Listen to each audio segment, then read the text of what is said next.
We are back with the Sportsmemo College Football Every Game on the Board podcast, where we're going to be going from 303 down to 338 in terms of rotation numbers for the college football betting card with our guest today, Rob Veno. Follow him on Twitter at Rob Veno Sports. Robbie, welcome into the podcast. How are you?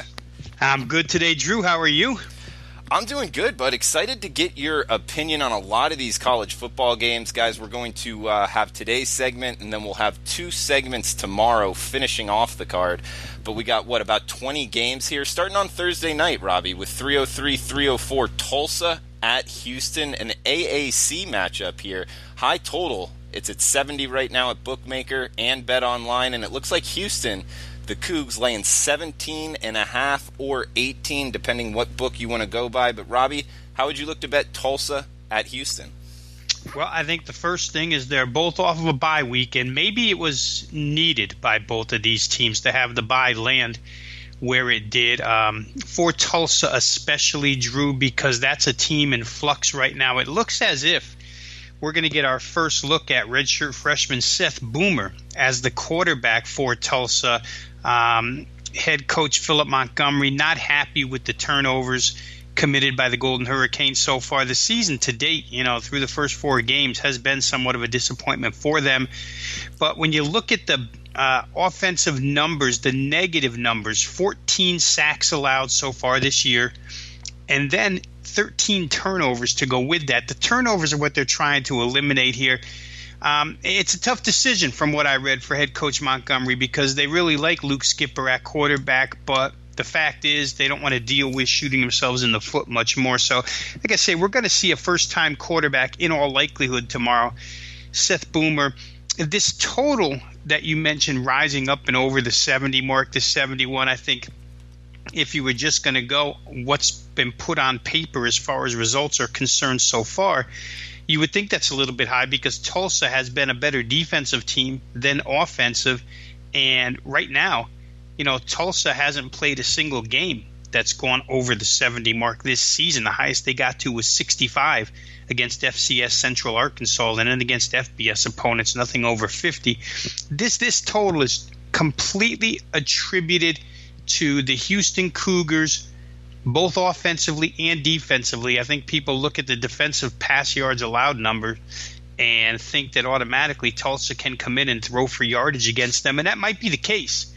But Houston, obviously, when you play Texas Tech and give up 605 passing yards, your numbers are going to be skewed somewhat. I think Houston, right now rates as the better team, and that Kendall Briles offense is clicking on all cylinders as we speak.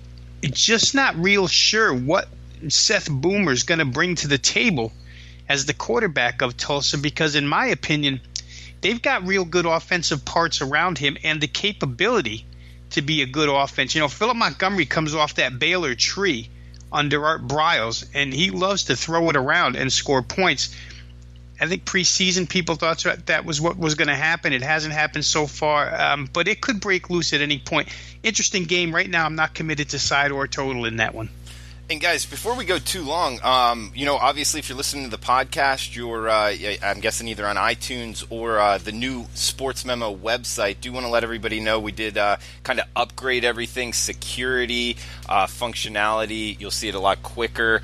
So if you have any kind of issues or anything, let us know. Just email in support@sportsmemo.com with any, suggestions, issues you're having, any clients out there with getting the plays or anything. But so far, it's been a pretty good transition from the old website that definitely needed upgraded to the new website. Shout out to our IT guy, Nick, also Johnny and Missy, just doing a great job helping me out and Robbie out, everybody out in the transition. But make sure to check out the new website, sportsmemo.com. And Robbie, we got another Thursday game here. This one's 7:30 Eastern time in the Sun Belt. Georgia State at Troy. Looks like 54.5 or 55 the total, and 14.5 or 15.5, depending where you're shopping, is what Troy is laying at home. You got anything on Georgia State at Troy here in the Sun Belt? Yeah, but I think last week, Drew, was kind of either an awakening of the Georgia State football team or a mirage where Georgia State's concerned, because they absolutely mauled UL Monroe at more ways than one. It's not surprising to see a team score 46 against UL Monroe. What is a bit surprising is to see the Georgia State team run for 308 yards in that game. And then defensively, Georgia State holds Monroe to basically nothing on offense with Caleb Evans and company. They only gained 262 yards, score 14 points. So I don't know what exactly to make of that game, but from what I read, I think it's going to be a little bit of a turnaround here toward the Georgia State side. I think they're better than what they showed their first 4 games of the season. Remember, they played some pretty tough opposition. Kennesaw State's an extremely good FCS team, top 10 for sure. NC State, obviously a solid club out of the ACC. Memphis, offensive-minded, and Western Michigan, offensive-minded. So last week's performance for Georgia State could be a bit of a buy signal. I think that money has shown that. The line has come down toward the Georgia State side here in this game. One thing to note about Troy, real quick here, is that, while I always consider them top of the heap defensively in the Sun Belt Conference, last week against true freshman Bryce Carpenter, who stepped in to play quarterback for Coastal Carolina, they allowed 18 of 22 for $172. Dan Ellington, a pretty steady quarterback for Georgia State. I think I agree with the line movement here towards the Georgia State side, even though it's on the road. I think this could be a pretty good Sun Belt battle. Yeah, I could see that too. I mean, that you bring up that score against ULM. That was one of the more surprising scores of all of college football last week. I definitely didn't see that coming. Georgia State kind of came out of nowhere, and you brought up the offensive and defensive discrepancy.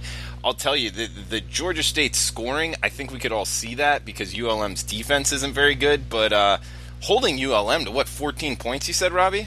They did, yeah, and 262 total yards. Yeah, definitely didn't see that one coming. So maybe this Georgia State defense is starting to get after it, and Troy is the next victim. I guess if you're betting the Panthers, they only have to stay within 2 touchdowns. That's definitely the side I'd lean in this one. Robbie, moving on to the Friday slate here, we got 307, 308, MTSU, that's Middle Tennessee, at Marshall. Looks like Marshall laying 6 at home, 52 the total, Robbie. MTSU came off a big win. You think they can continue it here? Yeah, and it was a come-from-behind win, right? FAU, Florida Atlantic, was ahead for the majority of that contest, and then Middle Tennessee comes from behind late in that game and wins 25-24. That was an interesting one too, Drew, because we saw a massive move on the total in that game toward the under last week. It started early. It continued throughout the week. There was some buyback at the very end, but if I'm remembering right off the top of my head, that total started up at 68, got driven all the way down to 60, and then probably closed in the 61 vicinity. But the people who unloaded on under were exactly correct in that game, as it lands 49 total points. And you have to wonder, because when you just look at that matchup before that game started, you would think that those two would put together an offensive fireworks show. Didn't happen. Lane Kiffin has stressed all season long about the tackling of his football team, and they've tried to get that defense to be better. Last week they were better. Not good enough to win, but they were better against Middle Tennessee. I think what I see out of MTSU right now, Drew, is we're very used to Brent Stockstill leading an explosive style offense. And to me, after watching that team through the first few weeks here, and I thought that a lot of it only had to do with the fact that they played extremely difficult defenses from the SEC in Vanderbilt and Georgia. So I was attributing a lot of their lack of explosiveness to those two defenses. But last week, I think we can tell now that this is not the MTSU offense that we've seen the last couple of years. It's very much more dink and dunk, very much more methodical down the field. Even though their tempo is good, the chunks of yardage that they attempt to get at a time are much smaller than what they used to be able to get. So Middle Tennessee trending more towards a lower scoring team, and subsequently we see the move on the under here, small but still a move from 53 down to 52. Little money on MTSU as well. I kind of rate these teams as about the same thing, although I wait for the explosiveness of this Marshall passing game to take place. New offensive coordinator there to start the season said they were going to attack more downfield. I'm interested to see if Conference USA season, the heart of it, is when this begins. Last week against Western Kentucky, they weren't exactly explosive, but Marshall averaging still about 277 yards through the air. A tough game for me to play a side on. I think I might get to the total in this game as far as an over is concerned, just because I believe that Marshall has that explosiveness in them. And the play calling, you have to have a play caller who's willing to go downfield, and I think Marshall's got that right now. We got 309, 310, Georgia Tech at Louisville. Looks like Tech laying 4.5 on the road, 57.5 the total. Robbie, I'll tell you, this number looks a little short. How would you look to bet the Jackets and Cardinals? Yeah, I have to agree with you, Drew, only because we've seen enough of Louisville to know now that Bobby Petrino's got his hands full with his, what's near and dear to his heart, and that's offense. They just cannot move the football. Now, last week, they had Florida State mid-fourth quarter, maybe even toward the late end of the fourth quarter. They were still winning. FSU comes from behind and gets a 28-21 win. But again, Louisville just struggles to move the football. They've been better defensively. I mean, they are a defensive team this year. If you want to just say what is their anchor or the better part of their team would be the defense right now. Offense is going through quarterbacks, Juwan pass in, Juwan pass out, backup quarterbacks in, backup quarterbacks out. It's been an interesting 4 games so far for the Louisville Cardinal. They have to defend this triple option. Now, I'll say this. Power ratings made the game. Georgia Tech only 1.5 on the road. Georgia Tech had been no great shakes until they absolutely destroyed Bowling Green last week. Bowling Green is a sieve of a defense, so you have to take that with a grain of salt. We'll see what happens here. You're looking for progression out of Louisville, Drew, and maybe we saw some of it last week, but I just don't like the way the offense is going right now. If I were to play it, I'd probably look toward the under in that game. Louisville's D, it's assignment football, but maybe they're good enough to keep Georgia Tech contained enough to keep that thing under 57.5. We got 311, 312, Utah State at BYU. Looks like BYU laying 2.5 at home, 55 the total. You got anything on the Friday nightcap, Robbie? BYU's offense, let's face it, they fired Ty Detmer because it was prehistoric in its ways, and head coach Sataki couldn't take it anymore. He fires him. He brings in Jeff Grimes, LSU offensive line coach, a respected offensive line coach, and a guy who was in his first term ever as a game day play caller and as an offensive coordinator. The BYU offensive numbers don't look good, and they're taking a lot of heat for it right now, Drew, but I would say this. They played some tough competition, and Justin Wilcox's defense at California is pretty good. Wisconsin's is elite. Washington's is elite. Those are 3 of their opponents so far this season, playing a very difficult start to the season. They're going to get Utah State now, whose defensive numbers look really good, but they've been untested. I think, the clash between those two, BYU somewhat sad-looking offensive numbers, Utah State's very good-looking defensive numbers, that might change tomorrow night. BYU is going to get an opponent where they can potentially move the football. All that being said, if you watch Utah State right now, I don't know how you play against them at this point in time. Jordan Love throwing the football all over the field. The pace with which they play at is insane. I would venture to say, and I don't have the numbers in front of me, but it feels like they go faster than any team goes in college football right now, and that would include Lincoln Riley at Oklahoma or any of the extreme tempo teams. This team really goes almost every 12, 14 seconds. Receivers are great, Tarver and Raymond.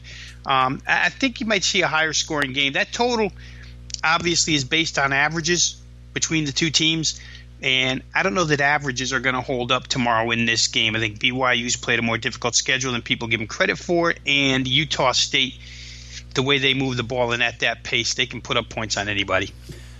That's the Thursday and Friday games. We got the Saturday games up next, and before we get there, got to give you a shout-out, Robbie. This year, college football, 62% plus 15 units already. And guys, that's on a 1 and 2 unit scale. no 10-unit plays or anything like that. So he's already up 15 units for his clients. $100 better is up, $1,500 betting Rob Veno's service. Hats off to you, Robbie. Just real quick, are you doing anything different? I mean, you've always been a successful handicapper, but 15 units out of the gate, that's a hell of a run. Anything you want to share with the listeners? Yeah, I'm almost upset that it's not more because the Georgia State kicker couldn't kick extra points last week. Yeah. Otherwise, we'd have gone over 61, landed on 60, and he missed 2 extra points. But not basically, those who have listened to me or followed me, the better part of the last 10 years, I've really altered the service toward college football totals, and that's where our main focus is right now. And just seeing things really clear. It happens for guys in the industry where you see things really clear. You get a good beat on teams and what they should be doing, and things have fallen into place. The big plays especially, very, very good so far, the 15 and 20 stars. So we look to keep that rolling. Yeah, keep it going, man. I don't want to do anything to get you off what you're doing right, because 15 units out of the gate is awesome. So we got 313, 314 heading to the Sun Belt here. Looks like a 3:30 Eastern time kick with South Alabama heading to Statesboro, Georgia to take on Georgia Southern. Looks like the total of 54.5. And 13.5 is what Georgia Southern's laying at home. They had a hell of a win, Robbie, last week. Probably the biggest win they've had in years there at Georgia Southern, because they've been down. They beat Arkansas State, who's the prohibited favorite in the Sun Belt. Went down with Georgia Southern beating them. So you think that they can kind of come back here and cover this 2-touchdown spread against a where would you pin South Alabama at? Mediocre Sun Belt team? I guess that's where you'd put them, Drew. I think when they're fully healthy, yes, I think they've gotten a little bit better quarterback play than what they expected after losing Dallas Davis to transfer, after losing Cole Garvin, the number 2, to injury, and then, being forced into playing a number 3. I think they're happy with that. But, it just seems that this team year in and year out is snake bit with injuries. And when you go up and down their injury report again, clustered problems at the defensive back position, through the defensive line.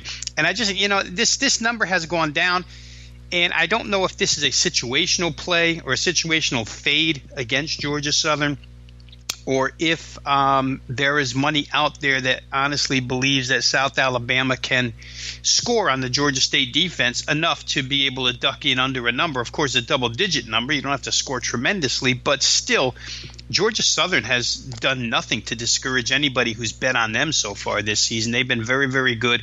Returned back to that triple option out of the pistol that they ran under Willie Fritz, and it's really worked well. Shai Wertz at quarterback has been great. I think that, Georgia Southern, obviously, the real weakness on this South Alabama defense, Drew, is on the back end in the pass defense, and Georgia Southern does not take advantage of your pass defense with the offense that they run. They're so run heavy. But still, I just wonder if South Alabama's able to prevent Georgia Southern from running here, a team that runs for about 300 a game. And then Georgia Southern, obviously, out of that pistol. You still see Willie Fritz do it at Tulane. That particular unique style of triple option can get over the top of you pretty easily. So we'll see what happens here. I think I'd be against the line move a little bit. I just like what I've seen out of Georgia Southern and worry about the mounting injuries on the South Alabama defense. Robbie, moving down the card, we got 315, 316 USF at UMass. Looks like USF minus 14, 70.5 the total. Robbie, anytime these South Florida schools go up north to play a game, you got to look at the temperature. I mean, it's not too late in the year, but still, do you know anything about the weather? And also, you think the Bulls can cover this 2-touchdown spread here? Yeah, the weather here, I'm mid-Atlantic. I've got family in the Northeast. Obviously, I'm a Connecticut kid. So I keep tabs on what's going on up here. But the weather is, when people paint the picture of a northeast fall, a northeast autumn, that's what we have right now. And that's what we'll see over the weekend here. Rain seems to be going away here today, and you're going to probably get some mid-60s and real good fall football weather in that contest. So I don't think that South Florida is going to have to worry too much. It's not like when they went to UConn a couple of years ago and had to play in late November, and it was freezing cold. They got a bye week last week, Drew, and maybe needed it. maybe needed it because they looked terrible offensively in that East Carolina game. And they didn't look any better the week before against Illinois as far as point production is concerned. They had a lot of yards in that game. It didn't amount to a lot of points. So it's two subpar performances by South Florida. And remember the week before that when they scored 49 against Georgia Tech, it was based on 2 kickoff return for touchdowns. And the kid who ran them both back subsequently got hurt and hasn't played since. So South Florida needed a week off to get their offense back. Nothing's a better elixir than playing the Massachusetts defense. That defense, again, has been just terrible this season. But the good news for them, Andrew Ford came back last week. And, even if you're not watching the game, Drew, because we can't watch every single game, if your eyes are just on the scoreboard, first quarter out of the gate, you see Massachusetts points all over the board, their opponents points all over the board. That Ohio U game was crazy. They score on anybody. And that passing attack it could be a different situation here this week because their head coach and play caller, and again, I've said this for, I don't know, it's got to be the better part of a decade since he was at Miami of Florida as the OC, that I think Mark Whipple is one of the best play callers in the country. He's suspended for this game.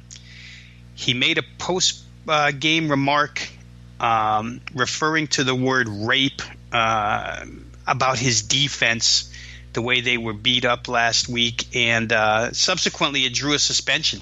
So they're not going to have him on the sidelines here. He won't be calling plays. We'll see how it goes. I'm sure you just hand the play calling sheet to the next guy. But there's a certain formula to that. And I'd be interested to see how UMass reacts here. Their offensive talent is, off the charts in that passing game with Ford at quarterback. People still like the over. I wouldn't want to bet an under in a Massachusetts game. We'll see how it goes. Right, we've got an ACC matchup here. Clemson at Wake Forest. Looks like the Tigers laying 18 on the highway, 62.5 the total. Trevor Lawrence in, which is good for Clemson because last week they were probably trying to track down Kelly Bryant to get him on the field in the second half. But, they got through. They came from behind. The third-teamer did a good job directing the comeback for Clemson, so all's good in Clemson, South Carolina right now. The Wake Forest defense is so beat up and so bad that Clemson should have a nice offensive day here. But there's weaponry on that Wake Forest offense that's just crazy good. And we'll see. The key will be if Clemson can get to Wake Forest and get to that passing game before it even gets to start. Can they be disruptive in the backfield? I tell you the truth, Drew, Clemson's defense has not been exactly what I think we all thought it would be to start the year. Overwhelming and overwhelmingly dominant. Hasn't been the case. Wake Forest has a quick-hitting game that can, they scored their share of points against Notre Dame. Some of that was on the back end in the fourth quarter. I think Clemson can pretty much do whatever they want on the offensive side. Total up to 62.5. Not thrilled with either one of these numbers. Honestly, I think Clemson's going to win this game by a sizable margin. Just don't want to get involved laying 18 points. Robbie, we've got 319, 320 ECU. That's East Carolina at Temple. Looks like Temple laying 10.5 at home, 53 the total now. Yeah, Temple, a pretty good turnaround after the first couple of games. But I kind of like what ECU's done this season. And Drew, Scotty Montgomery, after that first game, they had the postponement against an FCS opponent opening day, wound up playing that game on a Sunday, lose to North Carolina A&T 28-23. His job comes in jeopardy right away. But then they go out and blast UNC. They play very well against South Florida, and they go ahead and withstand a furious passing attack of Old Dominion last week and win that game. They're a little bit better than I thought they would be this year, ECU. Temple does have a real good pass defense, though, and I don't know that East Carolina has really been tested this year. I mean, you look at the 4 defenses they've played. North Carolina A&T, UNC with all the suspensions, South Florida, not a great defensive team, quicker than East Carolina, but not a great defensive team, and Old Dominion, a lousy defensive team. This is going to be the first time they're going to be face up with a real good D. For that reason, I kind of look toward the under here. It opened 55.5, went down to 53. I think the people that have played it in the right direction. I don't know how much lower it'll go, but at this point in time, there's probably still a little bit of value here.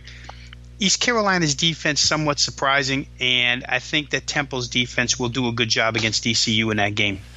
Robbie, before we get to the next game, I wanted to ask you a quick question about betting baseball. You're up, 27 units on the season? That was your regular season final, correct?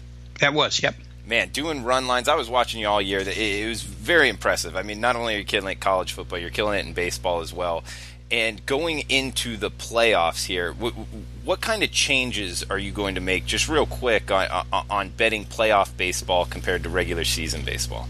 Yeah, I think in the playoffs, glad you brought that up, Drew, because actually my own habits do change in the playoffs, and I think I lean more towards totals in the playoffs, to tell you the truth. I'd have to go back over the records and whatnot, but I know that my line of thinking leans toward totals in playoff baseball a little bit more than the specific run lines. I won't get away from that, but I just think that the importance of the matchups as we go along, the matchups of one's aces versus aces when you get to this point of the season and these good of teams, totals sort of grab my attention a little bit more than actual run lines do.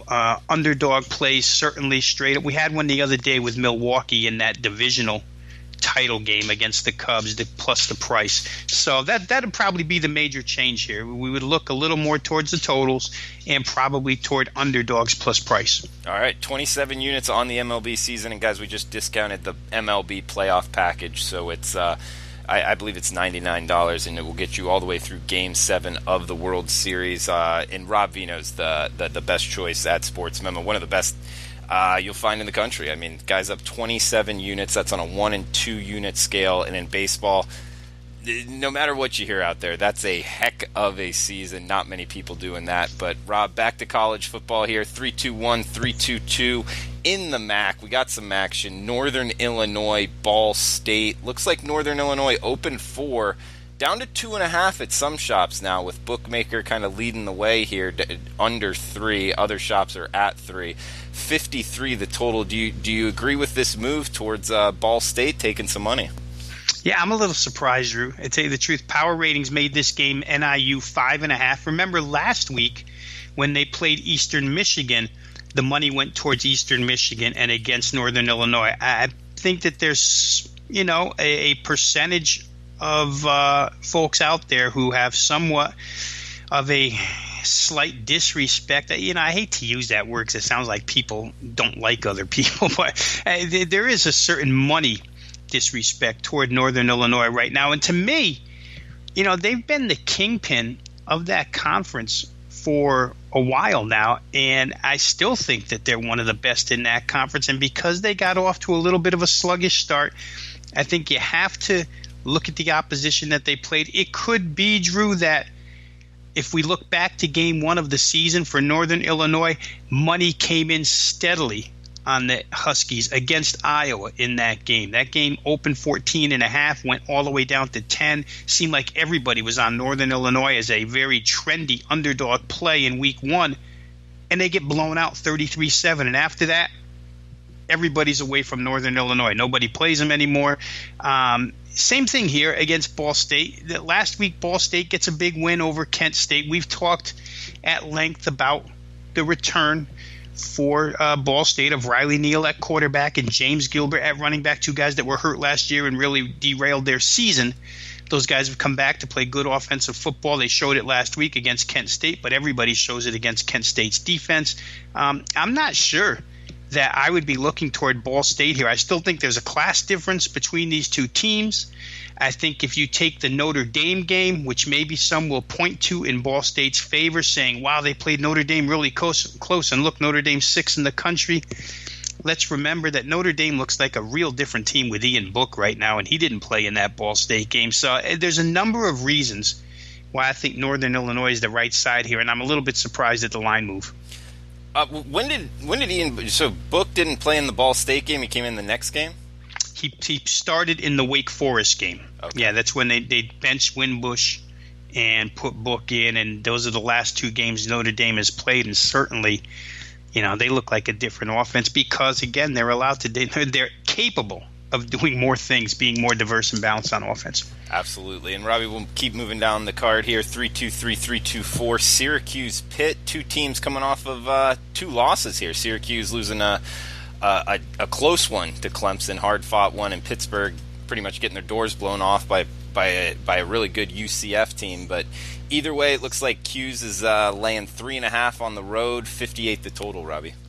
Yeah, boy, that's a heartbreaker for Syracuse last week. And they had opportunities, Drew. There are some out there, and I can't argue with it, but there is some opinion out there that maybe they gave that game away.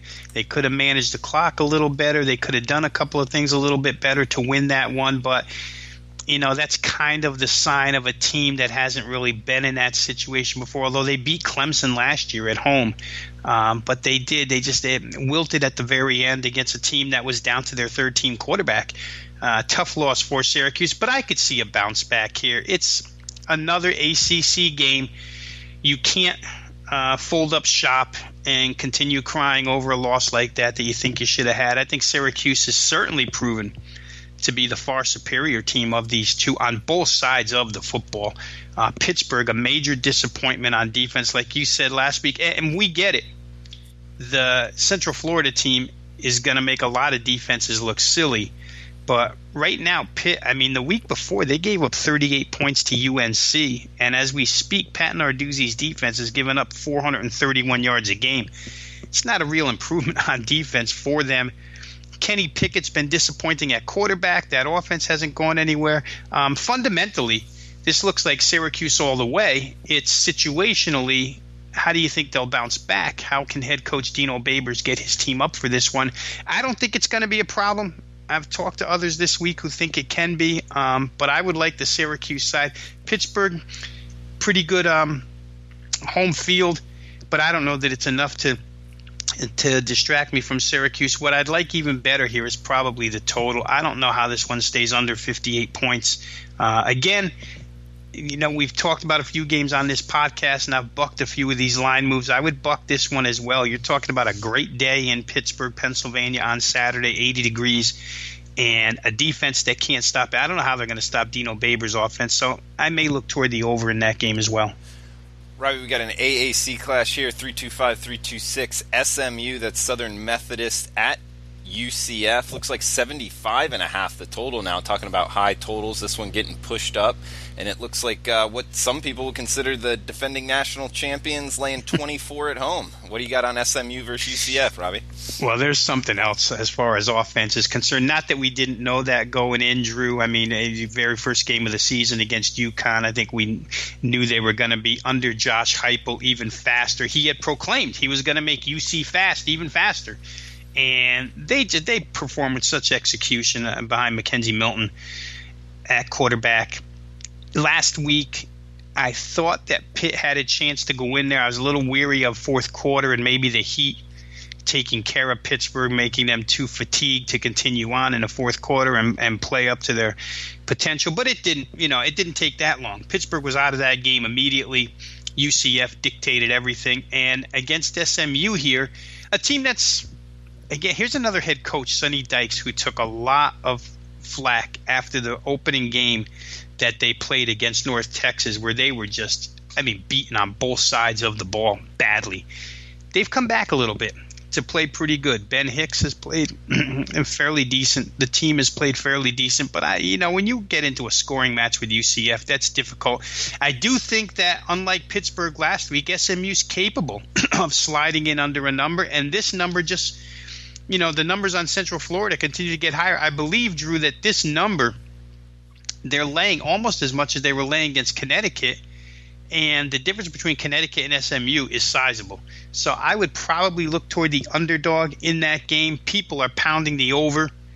I don't know how you bet UCF any other way at this point in time, so can't disagree with that. But I do think the underdog, there's enough room there for SMU with their offensive capabilities to lose by 20, 18, 17. They can get in under that number, I think. And Robbie, it's just a quick handicapping question for you. You like that handicapping, that that profile to bet on, the 24-point underdog to kind of hang within the number? Because I always find that very difficult. Meaning, if I know UCF is really good offense, and going to kind of put it on SMU defensively, I find it hard to get there with an SMU squad that you're just kind of hoping to slip through the back door. So I usually just stay away. But do you actually find yourself betting that kind of profile?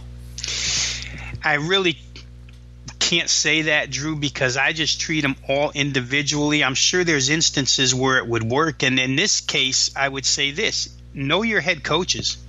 Know that Central Florida doesn't fit the exact profile because Josh Heupel never lets off the gas pedal. Know that SMU plays a style that really never lets off the gas pedal. If they're down 31 points in the fourth quarter, it probably wouldn't. If to other teams that would be meaningless and they'd run out the clock and get off the field. But because SMU goes at rapid pace all the time, they're still going to have that chance to score a touchdown. So I think you have to just know your head coaches. Heupel won't let up. He'll continue to run it up. SMU's an offense that can continue to score late. So I don't know. I just don't think that profile, it's too much of a generalization for me. I would treat them all situationally. Okay, fair enough. Good stuff. We got 327-328 ODU FAU. That's Old Dominion at Florida Atlantic. We got 65 the total with FAU, the Owls laying 14 in Boca Raton. Well, if Devin Singletary's ever going to have a day this year, Drew, and remember, he came into the season being hyped up as a Heisman guy by FAU, and trying to remember if they had a billboard up on him and everything. They do. It's on 95. It's not far from my house. Yeah, so there you go. I mean, the kid had a tremendous year last year, but it hasn't been great so far for him. At least it hasn't been Heisman worthy, that's for sure. But he's going to play a defense here in Old Dominion that's giving up 219 yards a game on the ground. FAU, very balanced on offense, 231 on the ground, 225 through the air.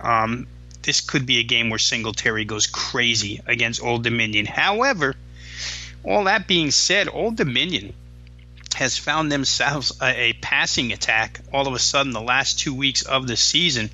And it's funny because it came behind backup quarterback Blake LaRussa.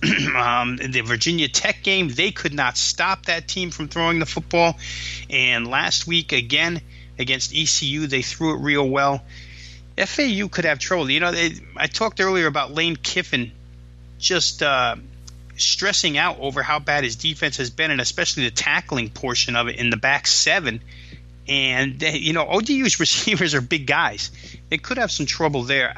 Last week, we saw that line drop from 68 to 60. I'm talking about totals now in the Florida Atlantic game. We haven't really seen underbet heavily in any Florida Atlantic game for quite some time now. We saw it then. It was correct. We see it a little bit again this week. Will it be correct against this opponent? I'm not so sure. I think this opponent offensively, much, when I talked earlier about MTSU going for small chunks when I watch them on TV now, ODU still goes after big chunks, and they've got the guys to do it. So maybe FAU gets back to their high-scoring ways here, and ODU follows them. I've got my eye on that total. Haven't gotten there yet, but that's where I'm looking in that game. We got 329-330 Indiana at Ohio State. Looks like the Buckeyes laying 25 at home, 64.5 the total, Robbie. Do you want them after the whiteout comeback last week, or do you not want them? That's probably the main question here, Drew. I don't think it has anything to do with fundamentals. And generally, when I analyze on this show, I analyze and I handicap from a fundamental standpoint first and a situational second. But here you probably have to handicap situationally first. That comeback by Ohio State last week was incredible, to say the least, because it probably shouldn't have happened. But it did happen. They come home now.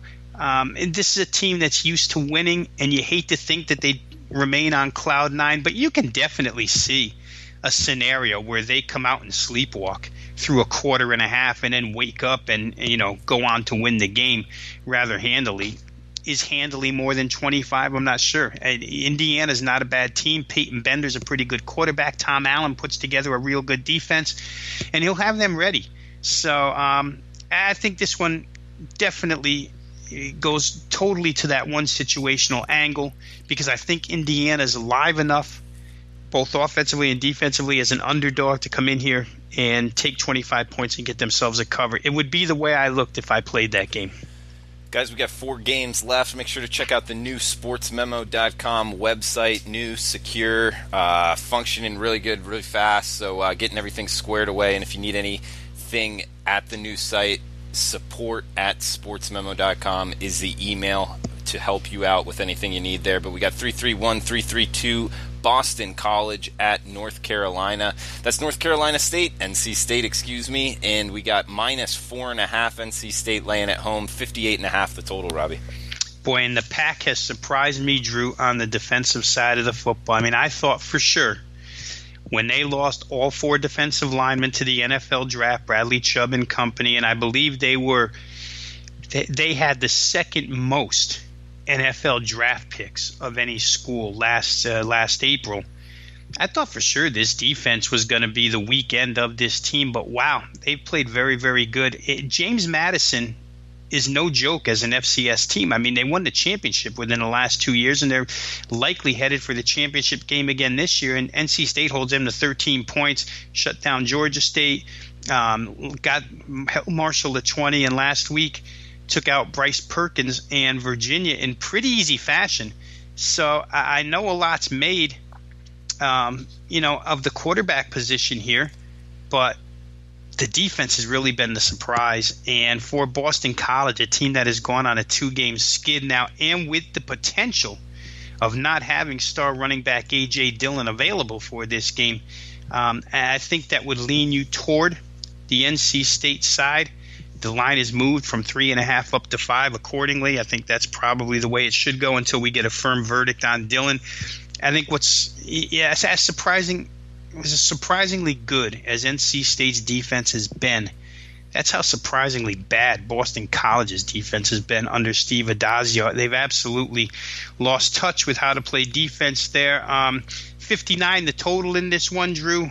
There's potential for that to get over the number. BC seems to be ranging in higher territory total-wise than they have in the past. I think North Carolina State, probably a pretty solid play in that game, laying under a touchdown at home. And their offense has not even begun to click yet. And when their offense really starts to go, they're probably going to be even better than what they are right now. Power ratings made this game 5, so maybe the line maxes out right here.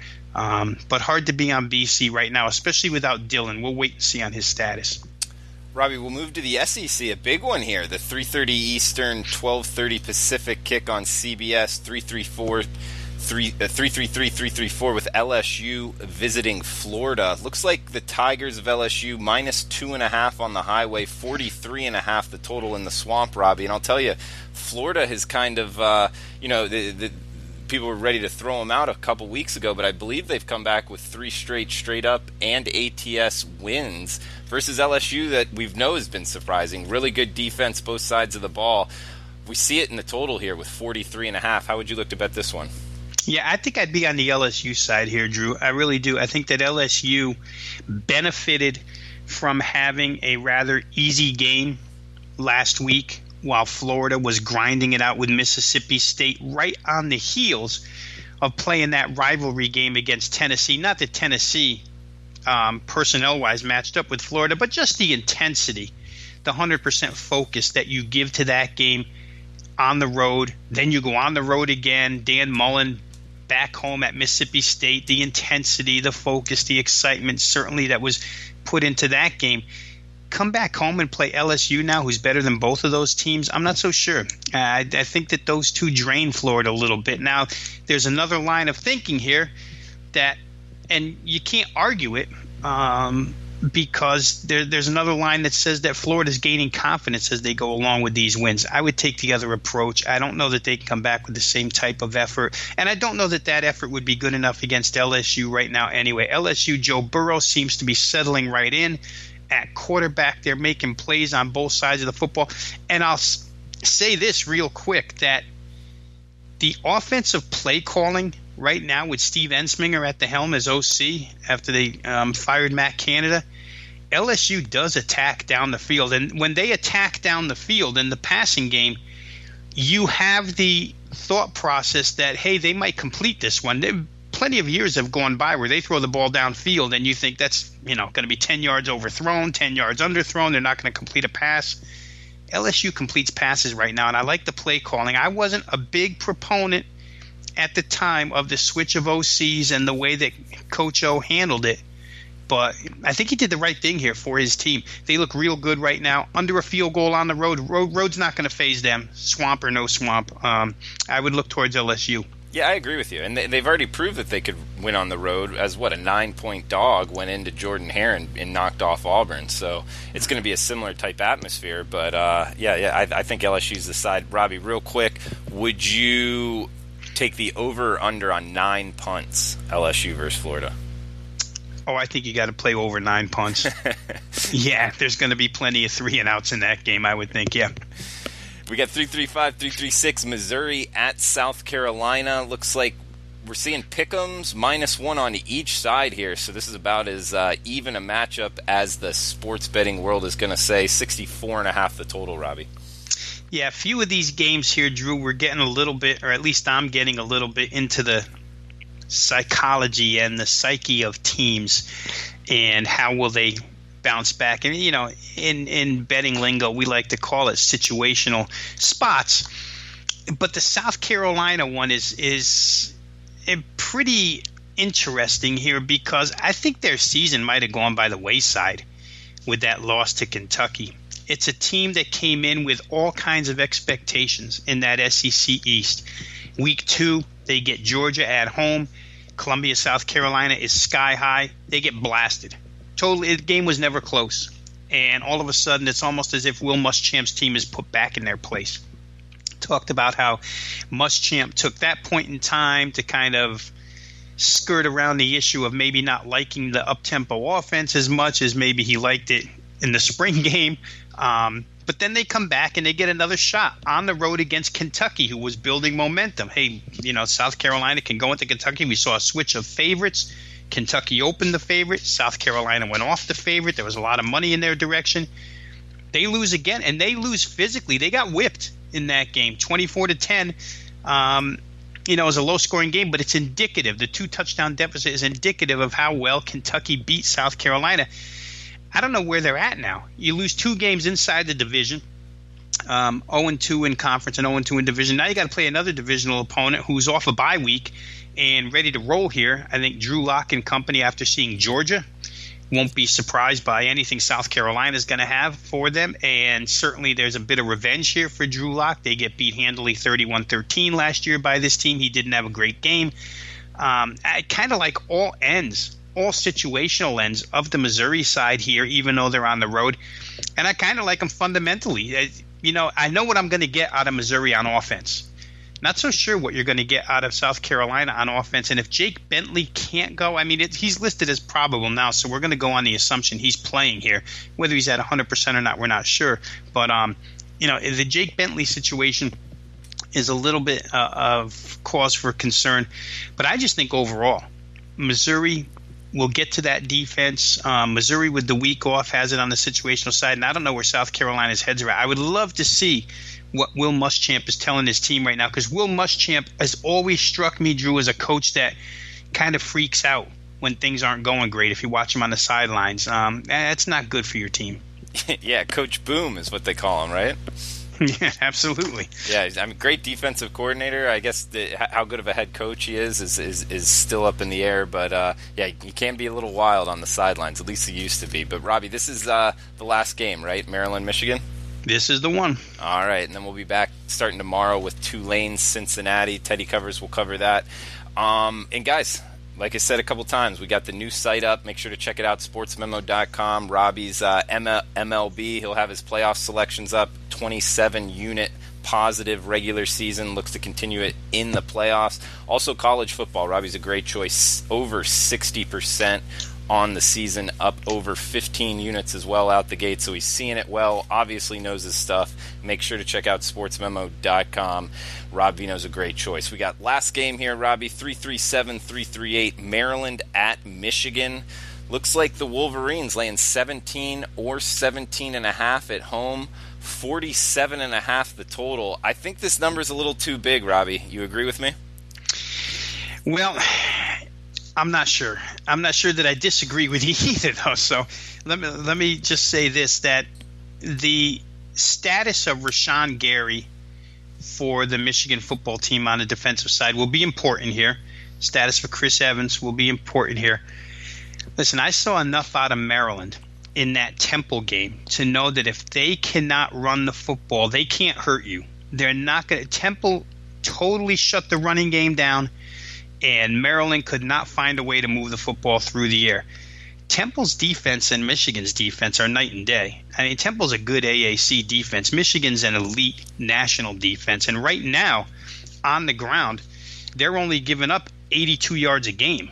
86 yards a game. So certainly they have all the capability of shutting Maryland's ground attack down and forcing them to the air, which leads to turnovers and whatnot. And surprisingly, Michigan offensively, over 200 rushing, over 200 passing per game. Had a tough game last week with Northwestern. In a lot of aspects, Drew, I think that was to be expected because Pat Fitzgerald, if you take a look at his the performance of his team over the last 9 games of the season, the last 2 years, they'd get off to a shaky start, play real well after that. Last year, off to a shaky start, play real well after it. This year, off to a shaky start, played real well last week, even without their number one running back who had to retire prior to that contest. So I think Fitzgerald can get his team, and especially with that defense, in a situation where they can play Michigan tough. I don't know that Maryland can play Michigan tough here. I'd love to have Gary involved in this game on the defensive line.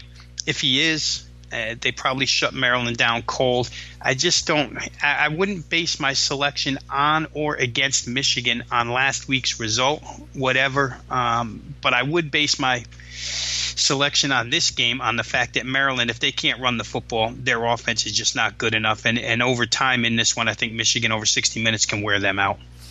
Maryland's off a bye, though, Robbie, and say what you want about their coaching staff. I think they're pretty well coached, coordinators and everything, and so being able to prepare for an extra week to work on the passing game. Also, Michigan, you do bring up that they are a good defense, but who have they really played outside of Notre Dame?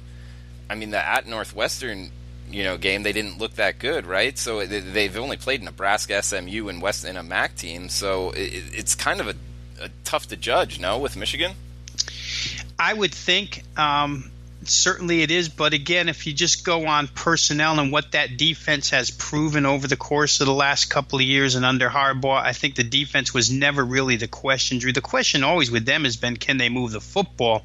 And to see them at over 200 yards rushing and over 200 yards passing, to me is a real indicator. They've had some games. They played 3 games in a row where they scored over 45 points or 45 plus points. And like I say, I'm basically my whole analysis here is based upon the fact that if Maryland can't provide their number one option, which is a heavy and very solid running game, then they're in deep trouble. And I don't know that they'll be able to run on this team. If they can pass, they can pass. But I just don't know that slip screens and quick slants and Matt Canada motion is enough to, take on a defense that's far better than your offensive personnel. So we'll see. And laying 17.5 with Michigan, again, that's why I said in the beginning, I don't agree. I don't disagree, because it is hard to lay a lot of points with that team with Jim Harbaugh at the helm. Yeah. Absolutely, Robbie. Hey, great stuff, man. Good podcast, and excited to have you on tomorrow and Friday for the NFL Every Game on the Board podcast. But you want to say any closing comments before we shut this down? We just love doing this, Drew, Every Game on the Board. I can't tell you how many, and I know Sportsmemo has got them as well, but I'll just say from my own standpoint, personally, how many times I've been asked, are you guys still going to do the Every Game on the Board podcast? It seems that people love the fact that we go through every single game, whether it be a Sun Belt or a Power 5, and give our opinion on side and total, or at least give analysis on side and total. So I'm glad that so many are interested in what looks to be a very, very near future now, Drew. The number of listeners increasing daily, so that's a good thing, and I'm glad people enjoy what we bring here. Absolutely. Well said, Robbie, and I can reiterate that. We appreciate you listening, and please reach out to us on Twitter, Robbie at Sports, or at Rob Veno Sports, and myself at Drew Martin Betts. Let us know what you want to hear. We're going to keep doing the Every Game on the Board podcast. Glad you guys are liking it. And, if you could retweet or share on Facebook, we'd appreciate that as well. Get the word out. But, guys, thanks for listening. And for Rob Veno, I'm Drew Martin. We'll be back tomorrow finishing off the college football Every Game on the Board podcast.